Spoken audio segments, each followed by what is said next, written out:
So hello everyone. Today I is starting the chapter 8 of class 9th and the name of this chapter is motion.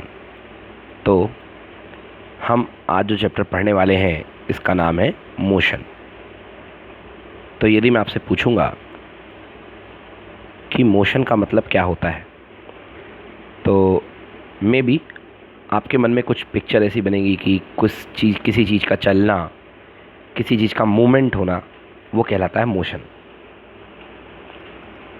मतलब यदि कोई भी चीज़ move हो रही है आपके आसपास में तो आप कहेंगे कि ये चीज़ मोशन में है. फॉर एग्जांपल आपकी स्कूल बस मोशन कर रही है तो आप क्या कहते हैं कि मेरी स्कूल बस जो है वो मोशन कर रही है. बट आप ये देखिए कि यहाँ पर आपकी स्कूल बस किसके रिस्पेक्ट में मोशन कर रही है. आपकी जो स्कूल बस है वो क्या आपके रिस्पेक्ट में मोशन कर रही है? ज़रा सोचिए इस बारे में. तो आपको लगेगा नहीं, बिल्कुल नहीं, मेरी स्कूल बस मेरे रिस्पेक्ट में तो मोशन नहीं कर रही है बिकॉज आप स्कूल बस के अंदर हैं तो आप स्कूल बस के लिए रुके हुए हैं, ठीक है ना. हाँ, बाकी जो बाहर लोग बैठे हुए हैं या स्टेशन पे खड़े हुए हैं उनके लिए आपकी बस मूवमेंट कंडीशन में है क्योंकि वो लोग रुके हुए हैं और आपकी बस जा रही है. तो सबसे पहले तो ये जान लीजिए कि मोशन एक रिलेटिव टर्म है. रिलेटिव मतलब जो दूसरे को देख करके तय होता है कि आपकी बस चल रही है या रुकी हुई है. मोशन एक रिलेटिव टर्म है, ठीक है. तो इस स्टार्टिंग लाइन के साथ मैं चैप्टर की शुरुआत करता हूँ और थ्रू एनसीईआरटी इस पूरे चैप्टर को हम कवर करेंगे, बहुत अच्छे से कवर करेंगे. देखिए, in everyday life we see some object at rest and other in motion.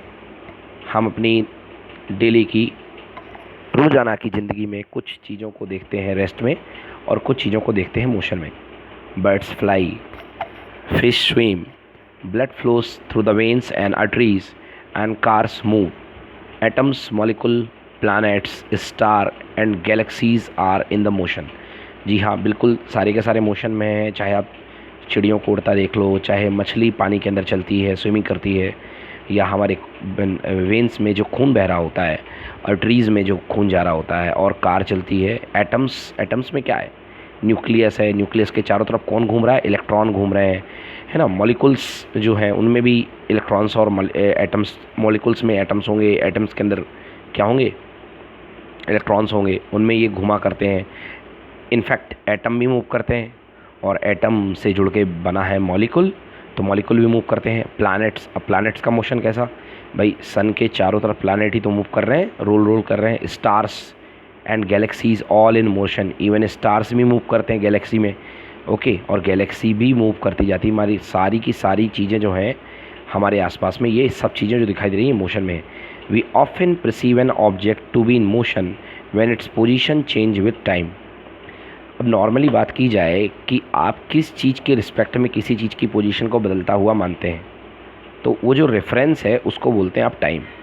मैंने क्या कहा कि आप ऐसी कौन सी क्वांटिटी है जिसके रिस्पेक्ट में आप हर चीज़ की पोजीशन को बदलता हुआ मानते हैं, है ना. तो आप टाइम के रिस्पेक्ट में मानते हैं क्योंकि टाइम आज के टाइम में एक बहुत ही बढ़िया रेफरेंस बन चुका है. फॉर एग्ज़ाम्पल आप मोशन कर रहे हो, तो आप मोशन यदि कर रहे हो तो आप ये नहीं बताओगे कि मेरी रफ़्तार मेरे दोस्त की तुलना में इतनी है, ठीक है ना. आप क्या बताओगे? मेरी रफ़्तार पर आवर कितनी है, या पर मिनट कितनी है, या पर सेकंड कितनी है. आपने देखा होगा गाड़ियों में रफ़्तार लिखी रहती कितनी, 40 किलोमीटर पर आवर. और ऐसा तो होता नहीं ना कि गाड़ियों की रफ़्तार लिखी रहे कि मतलब मेरे दोस्त का जो ट्रक है उससे मेरी रफ़्तार 2 गुना है. ऐसा तो कभी लिख के नहीं आता है. वो जो रफ़्तार होती है, इसको स्पीड हम बोलते हैं हिंदी में, स्पीड इंग्लिश में, सॉरी. तो उस जो रफ़्तार हुआ करती है वो टाइम के रिस्पेक्ट में दी जाती है. मतलब हमारे पास जो टाइम है वो क्या है? रेफरेंस है.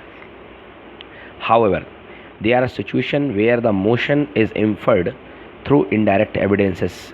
मगर कुछ चीज़ें ऐसी भी हैं जहाँ पर मोशन जो है आपको डायरेक्टली फील नहीं होता है, इनडायरेक्टली आपको मोशन फील होता है. Example, we infer the motion of air by observing the movement of dust and movement of leaves and branches of tree. कभी भी हवा बहती है तो हवा का क्या है? मोशन है ना. हवा, अब हवा क्या है? हवा पार्टिकल्स हैं, किसके? गैसेस के पार्टिकल्स हैं। जब गैस, बहुत सारी गैसेस होती हैं हवा में, कार्बन डाइऑक्साइड होती है, ऑक्सीजन होती है, नाइट्रोजन होती है। जब ये गैसेस के पार्टिकल तेज़ रफ्तार से फ्लो होते हैं तो आपको पता पड़ जाता है कि हवा चल रही है। Okay, what causes the phenomenon of sunrise. हाँ, अब यहाँ पर भाई सनराइज़ की बात आ गई है। ऐसी कौन सी चीज़ है जिसकी वजह से सनराइज़ होता है? ऑब्वियसली आपको तो पता होगा ना, मोशन ऑफ अर्थ। अर्थ अपनी एक्सेस पे घूम रही है, 24 घंटे में एक बार रोटेशन लगाती है, ठीक है ना, जिसकी वजह से जब दोबारा जहाँ से स्टार्ट होता है वहाँ से आती है तो दोबारा सनराइज़ होता है, ठीक है ना। जब पूरा रेवोल्यूशन घूम जाती है सन के रिस्पेक्ट में, है ना, तो क्या होता है? सनसेट भी होता है, ठीक है ना। तो अर्थ के घूमने की वजह से सनराइज़ और सनसेट होते हैं।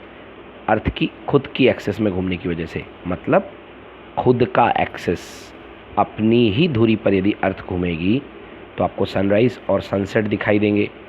मगर यदि अर्थ कहाँ पर घूमेगी? सन के चारों तरफ, सूर्य के चारों तरफ यदि अर्थ घूमेगी तो आपको क्या दिखाई देंगे? अलग अलग मौसम दिखाई देंगे। ओके, तो लिखा हुआ है sunset and changing of seasons. तो ये सीजन्स क्यों चेंज होते हैं? क्योंकि अर्थ जो है सन के चारों तरफ घूमा करती है। Is it due to the motion of the earth? Yes of course, भाई ये अर्थ के मोशन की वजह से तो हो रहा है। If it is true, why don't we directly perceive our motion of earth? Why don't we directly perceive the motion of the अर्थ?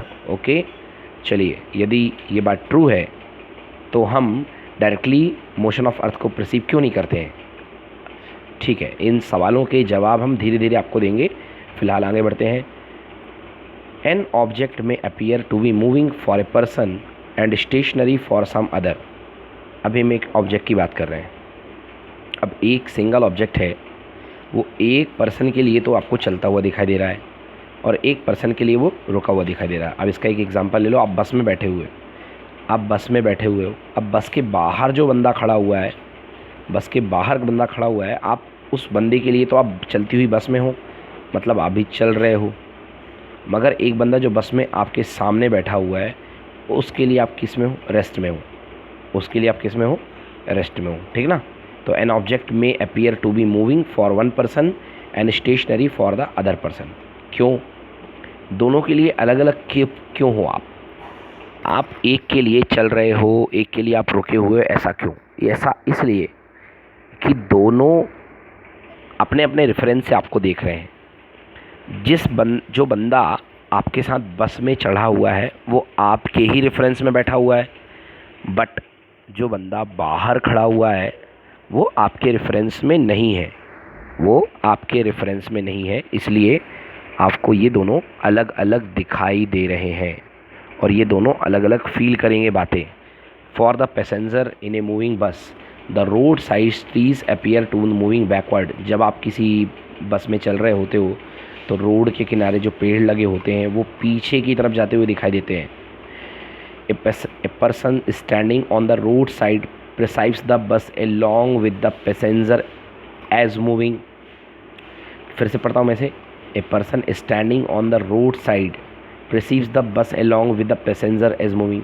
मतलब एक रोड के किनारे जो व्यक्ति खड़ा हुआ है उसको क्या लगेगा कि आपकी बस भी आगे जा रही है और पैसेंजर भी आगे जा रहे हैं। बिल्कुल सही। ओके, तो ए person standing on the road side perceives the bus along with the passengers as moving. However, passenger inside the bus sees his fellow passenger to be at rest। मगर एक पैसेंजर जो अंदर बस में बैठा हुआ है उसको बाकी के पैसेंजर कैसे लगते हैं? रेस्ट में लगते हैं। ओके, बाकी के जो पैसेंजर हुआ करते हैं उसे रेस्ट में फील हुआ करते हैं। What do these observation indicate? ये ऑब्जर्वेशन क्या इंडिकेट करते हैं? इन सारी बातों का जवाब मैं आपको इस चैप्टर की पहली लाइन में दे चुका हूँ। बिकॉज मोशन एक रिलेटिव क्वांटिटी है तो आपको यहाँ डिपेंड करना है आप किसके रिस्पेक्ट में ले रहे हो। तो जैसे जैसे आप अपना रिस्पेक्ट बदलते जाओगे मतलब रेफरेंस बदलते जाओगे। ओके, तो वैसे वैसे आपका मोशन अलग अलग टाइप से डिफाइन होना शुरू हो जाएगा। अगर आप रेफरेंस बस के अंदर खुद को रख रहे हो तो सामने वाला व्यक्ति आपको स्टेशनरी मतलब रुका हुआ दिखाई देगा। अगर आप रेफरेंस खुद को रख के बाहर के लोगों को देख रहे हो तो आपको आपका रेफरेंस अलग हो गया ना बाहर वाले व्यक्ति से, तो आपको बाहर की चीज़ें मोशन करती हुई दिखाई देंगी, ओके। बट अंदर की चीज़ें आपको मोशन करते नहीं दिखाई देंगी, क्योंकि जो आपका रेफरेंस है वो आपके सामने बैठे हुए मुसाफिर का भी रेफरेंस वही है। Most motions are complex, some object may move in a straight line. अब हम यहाँ पे टाइप ऑफ मोशन की बात कर रहे हैं कि काफ़ी सारे मोशन जो होते हैं कॉम्प्लेक्स हुआ करते हैं, ओके। अब मोशन के टाइप क्या हो सकते हैं? हो सकता है कहीं पर ऑब्जेक्ट स्ट्रेट लाइन में मूव करे हो सकता है कहीं पर जो ऑब्जेक्ट है वो सर्कुलर पाथ में मूव करे, ओके। हो सकता है कि एक कुछ रोटेट करें अपनी एक्सेस पे, जैसे अर्थ घूम रही है ना, अपनी एक्सेस पे क्या करें? रोटेशन करें। और कुछ हो सकता है वाइब्रेट करें, ओके। वाइब्रेशन आप समझते हो क्या होता है? एक पेंसिल ले लो आप अपने हाथ में, पेन ले लो, और पेन को जब आप खाली टाइम में होते हो ना, तो आप पेन को कैसे किया करते हो? आप उस समय पेन को यूं यूं यूं यूं किया करते हो, ओके। तो दिस इज़ कॉल्ड वाइब्रेशन। जब आप पेन को लेकर के ऐसे ऐसे करते हैं तो ये जो चीज़ कहलाती है, ये क्या कहलाती है? वाइब्रेशन कहलाती है। बिकॉज इसमें आपको देखो, पेन की एक ही पोजीशन है, एक मीन पोजीशन है, इसके अबाउट ये यहाँ जा रहा है, यहाँ जा रहा है, यहाँ जा रहा है, यहाँ जा रहा है। तो ये चीज़ जो होती है ये वाइब्रेशन कहलाती है।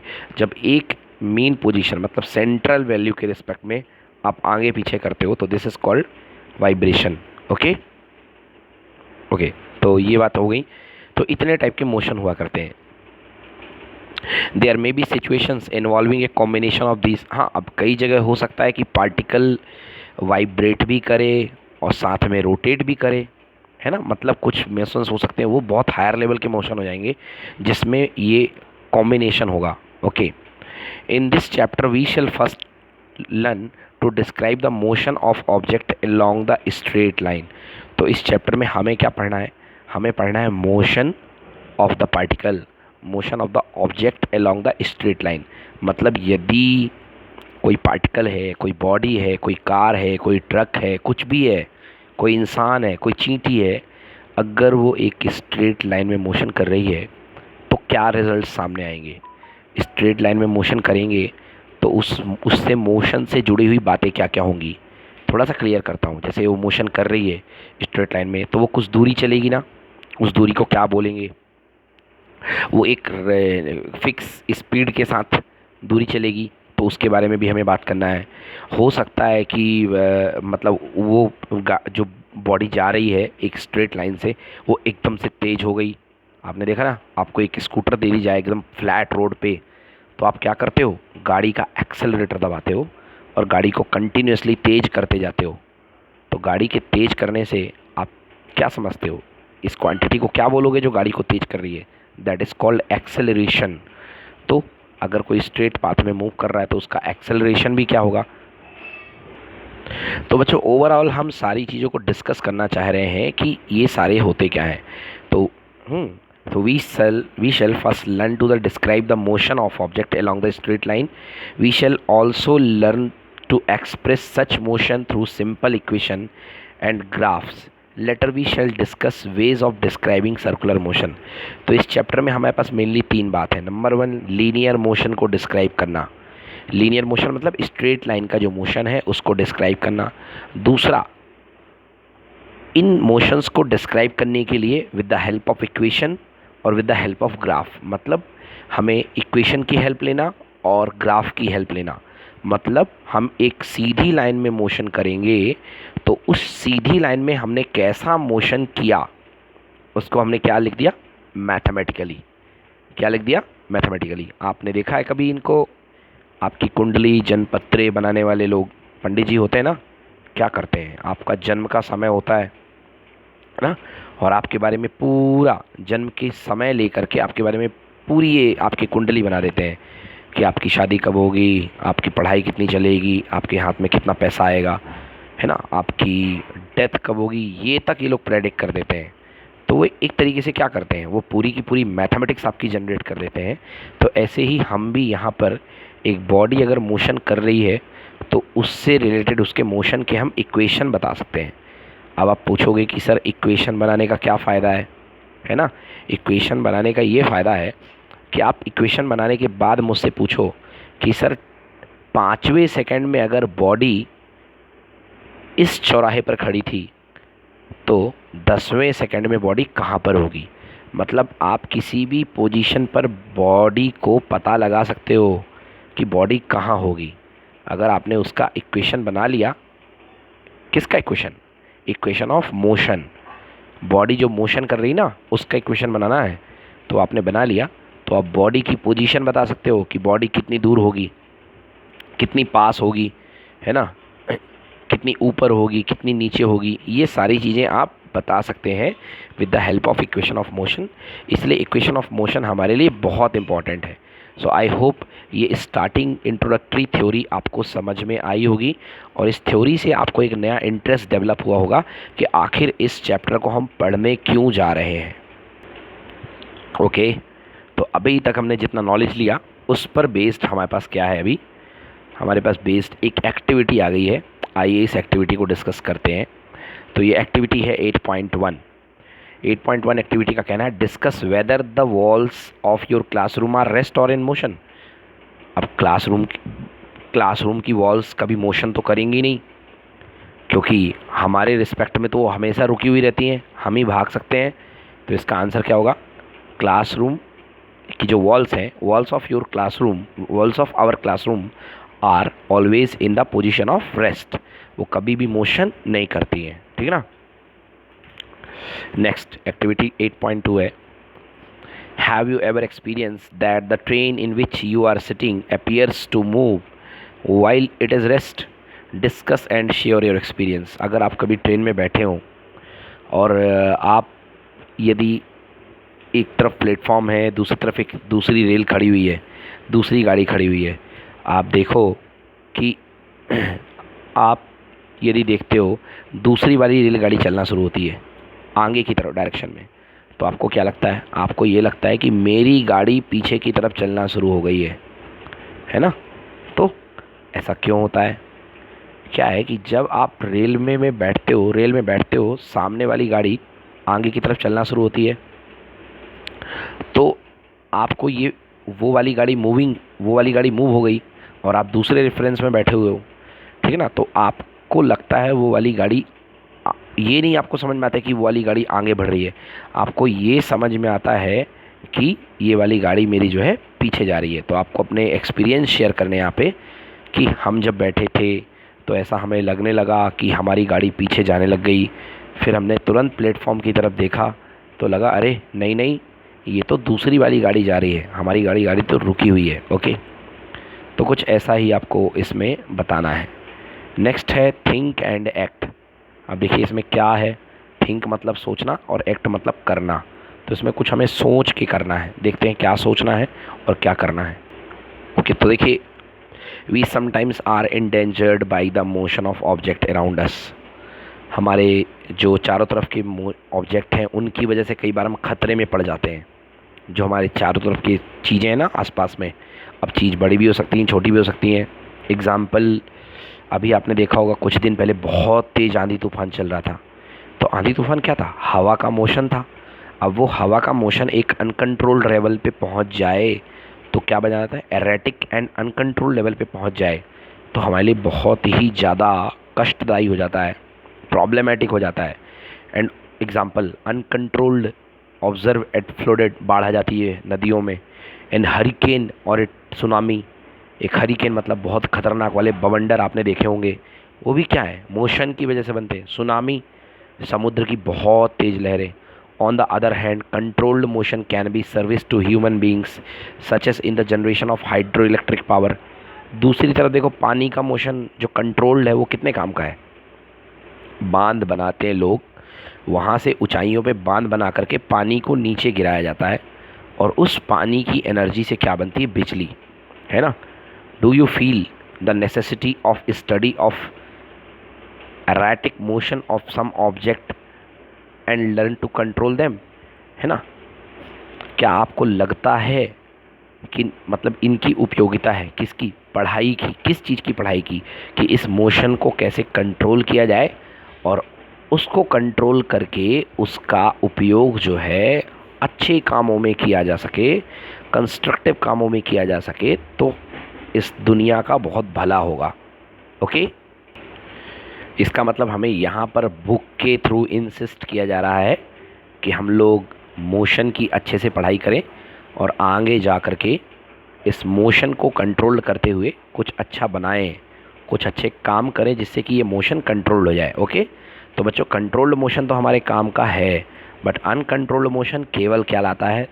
तबाही। आपने न्यूक्लियर एनर्जी का नाम सुना है? न्यूक्लियर एनर्जी बनाने के लिए किसका यूज़ किया जाता है? रेडियो आइसोटोप का, है ना।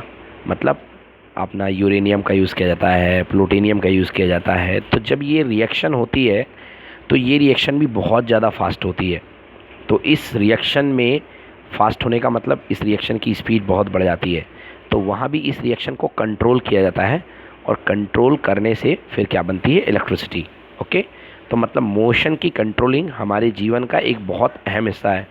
आपने देखा होगा गाड़ी अगर कंट्रोल के बाहर हो जाए तो एक्सीडेंट हो जाता है। कोई लोग कहते हैं आउट ऑफ कंट्रोल गाड़ी चलाते हैं और फिर उनको नुकसान उठाना पड़ता है। गाड़ी कंट्रोल आउट ऑफ कंट्रोल हो गई और जा कर के किसी को ठोंक दी, 2 लोग का नुकसान हो गया। एक आपका भी जिसकी गाड़ी है और जिसको ठोका बेचारे का, उसका तो बेवजह ही नुकसान हो गया।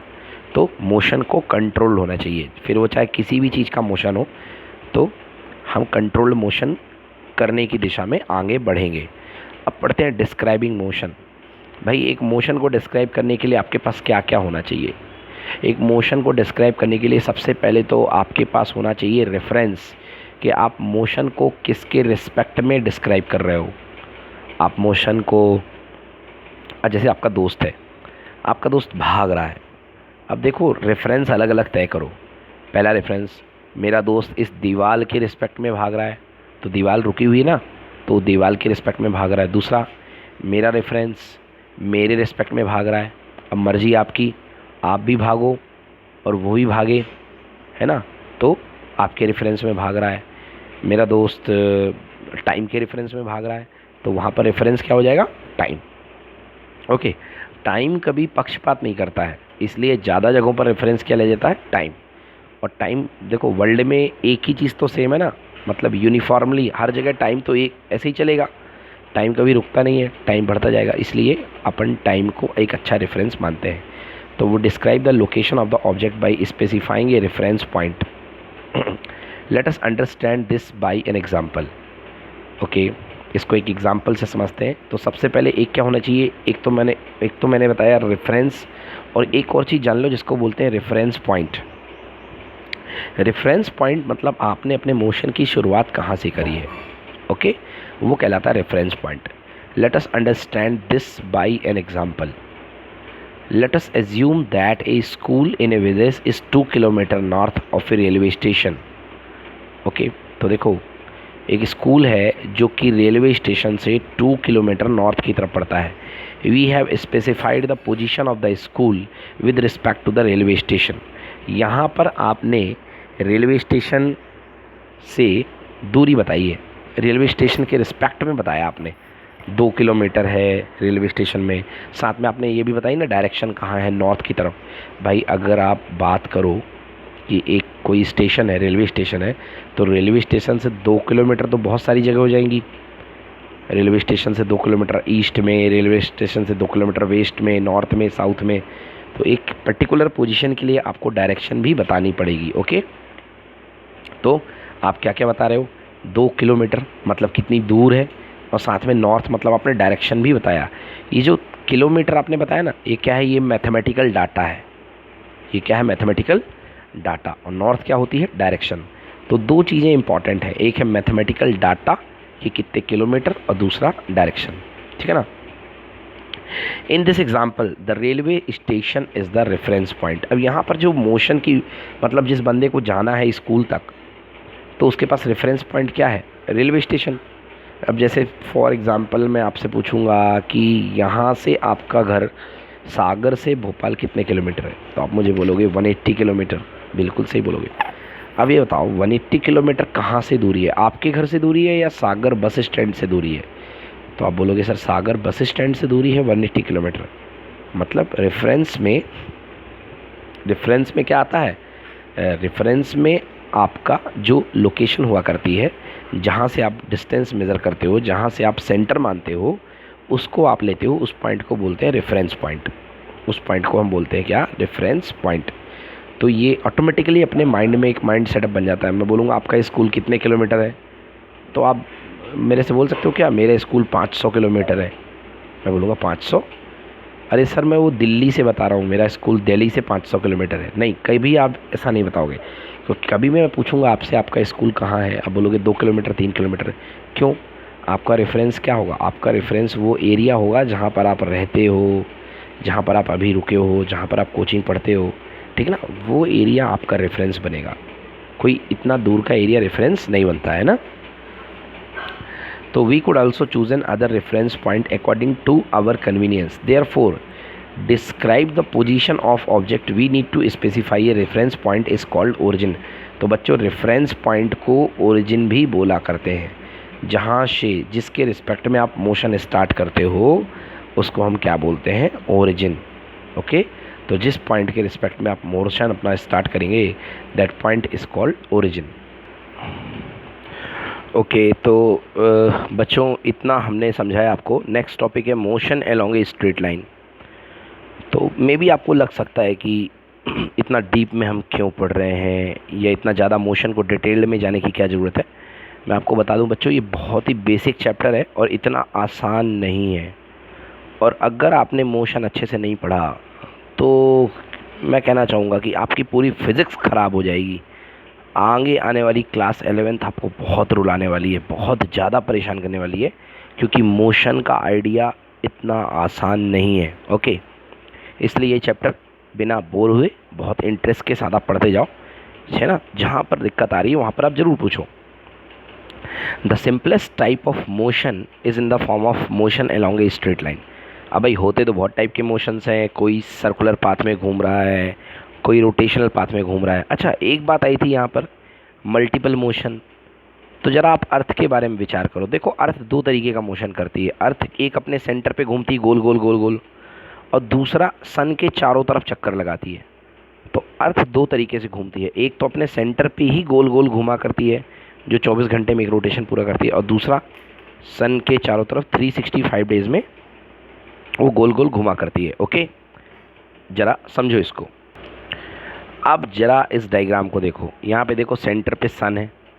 अब सेंटर पे सन तो है मगर सेंटर के चारों तरफ अर्थ जो है चक्कर लगा रही है, तो एक रोटेशन कंप्लीट कर रही है। बट ये जो दिख रहे हैं आपको ये छोटे छोटे स्पॉट, ये यहाँ पर देखिए, यहाँ पर जो अर्थ है खुद का भी चक्कर लगा रही है। तो अर्थ एक टाइम में दो तरीके के मोशन कर रही है। एक कैसा मोशन है, ये जो बड़ा वाला राउंड लगाएगा, ये बड़ा वाला, तो अर्थ इसमें सर्कल में घूम रही है, तो ये कहलाएगा अर्थ का सर्कुलर मोशन। मगर एक अर्थ खुद की एक्सेस के अबाउट भी घूम रही ना, ऐसे ऐसे, तो ये क्या कहलाएगा? Rotatory motion. तो ये अर्थ का रोटेशनल मोशन है। देखो इसकी वजह से क्या होता है, इसकी वजह से होता है दिन और रात। ओके, खुद की एक्सेस पे घूमने से होता है दिन और रात, और ये पूरा यहाँ से यहाँ घूमने में इसकी वजह से क्या होते हैं? सीज़न बदलते हैं। ओके, तो कहने का मतलब है दो तरीके के मोशंस यहाँ पर हमको समझ में आ गए, ठीक ना। तो एक ये कॉम्प्लेक्स मोशन की मैंने बात कही, हमें आगे की क्लासेस में जाके ऐसे भी कॉम्प्लेक्स मोशंस पढ़ने पड़ेंगे, बट फिलहाल अभी छोटे छोटे मोशन, सिंपल सिंपल मोशन है।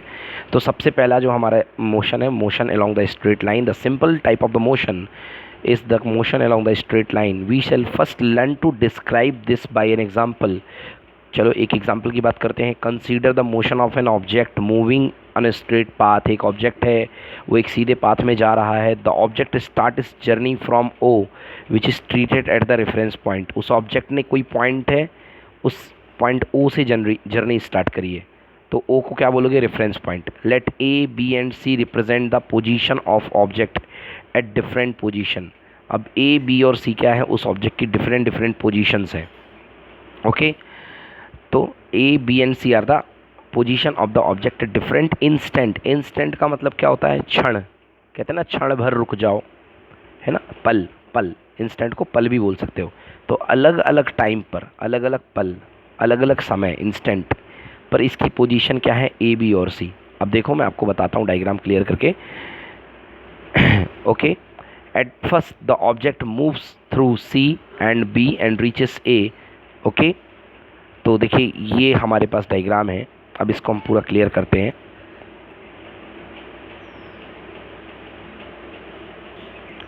तो कुछ ये डायग्राम हमारे सामने बना हुआ है, ये देखिए ये पूरा डायग्राम है, और उसको थोड़ा कम कर रहा हूँ, यस ये डायग्राम बना हुआ है। तो ऑब्जेक्ट की हालत कुछ ऐसी है कि ऑब्जेक्ट ओ से स्टार्ट कर रहा है, okay, starting journey O, O इसका रेफरेंस पॉइंट है, okay. Let A B C represent the position of the object at different instant. और ए, ये देखो ए पर जो इसका डिस्टेंस था ऑब्जेक्ट का कितने किलोमीटर लिखा हुआ है, 60 किलोमीटर। बी पर ये 35 किलोमीटर पर था, और सी पर कितने किलोमीटर है, 25 किलोमीटर पे, okay. At first the object moves through C and B and reaches A. तो ऑब्जेक्ट चलना शुरू करता है, यहाँ से चलना शुरू करेगा, तो सबसे पहले कहाँ पे आएगा, सी पे आएगा, ओके। सी पे आ गया ऑब्जेक्ट, अब कहाँ पे जाएगा, बी पे आएगा, इसके बाद कहाँ पे आएगा, ए पे आएगा, ओके, क्लियर है। Then it moves back along the same path and reaches C through B. इसके बाद ये वापस गाड़ी पीछे होती है, तो पीछे जाएगा, फिर कहाँ पे आएगा, बी पे आएगा, और फाइनली बी को होते हुए किस पर आएगा, सी को आएगा। तो लिखा है सी थ्रू बी, मतलब बी को होते हुए सी को टच करेगा, तो ये यहाँ पर आकर के बैठ गया, ओके। अब ज़रा ध्यान से देखो, मैं तुमसे दो बातें पूछ रहा हूँ। नंबर 1 कि यहाँ पर इसने टोटल पाथ लेंथ कितनी कवर करी है, टोटल पाथ लेंथ। तो आप देखो, यदि आप टोटल पाथ लेंथ की बात करोगे तो भाई ये यहाँ तक आ गया, तो पहले गया था कितना, 60 गया, इसके बाद यहाँ तक वापस आया, है ना, यहाँ तक वापस आया ये, तो 60 तक गया और 25 वापस आ गया। बच्चों देखो क्या है, यहाँ से यदि ये डिस्टेंस काउंट करोगे तो देखो ये जो है ये डिस्टेंस कितनी है, ये 35 है। अब आप नंबर्स पे मत जाओ, 60 लिखा है, 55 लिखा है, आप पीछे से काउंट करोगे ना, ये डिस्टेंस कितनी है आपके पास, ये 35 आएगी। कैसे आएगी 35, भाई डिस्टेंस निकालनी है आपको, आप शुरुआत तक की डिस्टेंस माइनस कर दो, 25 किलोमीटर को आप टोटल 60 किलोमीटर से माइनस कर दो, कितने बचेंगे, 35 किलोमीटर। तो इधर तक की डिस्टेंस कितनी हुई, 35 किलोमीटर। मतलब शुरुआत में यहाँ से यहाँ गया तो कितना पाथ लेंथ ट्रेस हुआ, 60, और फिर वापस आया यहाँ तक, ये देखो कर्सर मूव हो रहा है, तो यहाँ तक कितना पाथ ट्रेस हुआ, 35। तो इस तरीके से जो टोटल पाथ लेंथ होगी, okay, the total path length covered by the object is equals to O A plus A C. मतलब ओ से पहले ए तक गया और फिर ए से लेके सी तक आया, तो this is equals to 95 kilometre. This is the distance covered by the object. तो ये कहलाती है डिस्टेंस। तो पहला क्वेश्चन अपनी कॉपी में लिखिए, what is distance. First question अपनी कॉपी में लिखेंगे, व्हाट इज डिस्टेंस। आंसर है the total path length covered by the object. The total path length, कोई ऑब्जेक्ट जो पाथ की लेंथ कवर करता है उसको आप क्या बोलोगे, डिस्टेंस बोलोगे। तो आपको जो जिस पाथ पे गया है उस रास्ते की ही लंबाई जोड़ दो। To describe distance we need a specify only the numerical value and not the direction of the motion. अब डिस्टेंस डिस्क्राइब करने के लिए आपको डायरेक्शन की ज़रूरत नहीं है, क्योंकि डिस्टेंस जो क्वांटिटी है वो डायरेक्शन नहीं मांगती है। ऐसी क्वांटिटीज़ को जो फिज़िक्स में डायरेक्शन नहीं मांगती हैं हम क्या बोलते हैं, स्केलर क्वांटिटी, ओके। तो ये कैसी क्वांटिटी है, स्केलर क्वांटिटी है। जैसे मैं बताऊंगा, आपसे मैं पूछूंगा कि यहाँ से लेके कटनी तक का डिस्टेंस कितना है, आप बोलोगे 180 किलोमीटर, ओके। 180 किलोमीटर यहाँ से लेके कटनी तक का डिस्टेंस है, इसमें डायरेक्शन का कोई रोल नहीं है, ठीक है ना। और यदि आप अपने घर से स्कूल जाते हो, मान लो स्कूल आपका 5 किलोमीटर है और स्कूल से घर वापस आते हो, तो आपका टोटल डिस्टेंस कितना होगा, 10। टोटल डिस्टेंस कितना होगा, 10, क्योंकि एक बार आप फॉरवर्ड गए और एक बार बैकवर्ड आए, ओके। तो बच्चों याद रखना, डिस्टेंस की कोई डायरेक्शन नहीं होती है, ओके। तो हमने आपको बताया कि डिस्टेंस के बारे में कि यहाँ पर जो पाथ की लेंथ है वो डिस्टेंस कहलाती है। सो और इसमें हमको to describe the distance we need to specify only the numerical value. ये जो न्यूमेरिकल वैल्यू आ रही है मैथमेटिकल डाटा 95, इसको रिप्रेजेंट करने की ज़रूरत है और हमें किसी भी प्रकार का डायरेक्शन रिप्रेजेंट करने की यहाँ पर ज़रूरत नहीं है। तो इन्हें हम क्या बोलते हैं? The numerical value of a physical quantity, it's called its magnitude. Okay, there are certain quantities which are described by specifying only numerical values. The numerical value of a physical quantity is its magnitude. From the example you can find out the distance of final position C of the object from initial position O. हाँ, हमने find ही कर लिया 95। Okay, initial position O से final position की distance. This difference will give U A numerical value of displacement. हाँ, एक यहाँ पे अलग बात कही गई। देखिए, अभी जो हमने निकाला था वो पाथ की लेंथ निकाली थी, ओ से लेकर के हम पहले वापस गए। ओके, अब वापस आए। अब आप थोड़ा सा विचार करो कि इस पार्टिकल की इनिशियल पोजीशन क्या थी, ओ। इस पार्टिकल की फाइनल पोजीशन क्या थी, सी। तो बच्चों, ओ से लेके सी के बीच में केवल एक ही ओरिएंटेशन है। आप दिशा दे सकते हो कि ओ से लेके सी का। ओके, तो ये क्या कहलाता है? ये कहलाता है डिस्प्लेसमेंट। मतलब the shortest distance between the two point. भाई, आप कितना घूम करके आए, कैसा चल के आए, मतलब नहीं है। आपका इनिशियल क्या है, ओ, फाइनल क्या है, सी। तो ओ से लेके सी के बीच का जो सबसे छोटा डिस्टेंस होगा। अब आप ओ से लेके सी कैसे आ सकते हो? कई तरीके ना, ऊपर से आ जाओ ऐसे, आप नीचे से आ जाओ ऐसे घूम करके, आपके पास कई तरीके हैं। पीछे से चल के आ जाओ ऐसे कुछ करके, है ना, ऐसे कुछ करके। बट आपका एक सीधा पाथ केवल एक ही है। तो जो स्ट्रेट पाथ होता है दो पॉइंट के बीच में, उसको अपन क्या बोलते हैं? डिस्प्लेसमेंट। क्या बोलते हैं उसको? डिस्प्लेसमेंट। ओके, तो ये देखिए, can you find out the distance of the final position C of the object from initial position O? Yes, बिल्कुल निकाल सकते हैं। अगर आप स्टार्टिंग टू एंड की डिस्टेंस की बात करोगे तो ये है कितनी? 25। ओके, पाथ की बात करोगे तो वो 95 होगा क्योंकि वहाँ से चल के आए। बट स्टार्ट टू एंड के बीच की डायरेक्ट डिस्टेंस की बात करोगे तो ये कितनी है? 25। तो क्या पढ़ेंगे इसमें? The shortest distance measured from the initial to final position of an object is known as the displacement. तो अंडरलाइन करिए और क्वेश्चन बनाइए, what is displacement? The shortest distance measured from the initial to the final point is called displacement। ठीक है ना?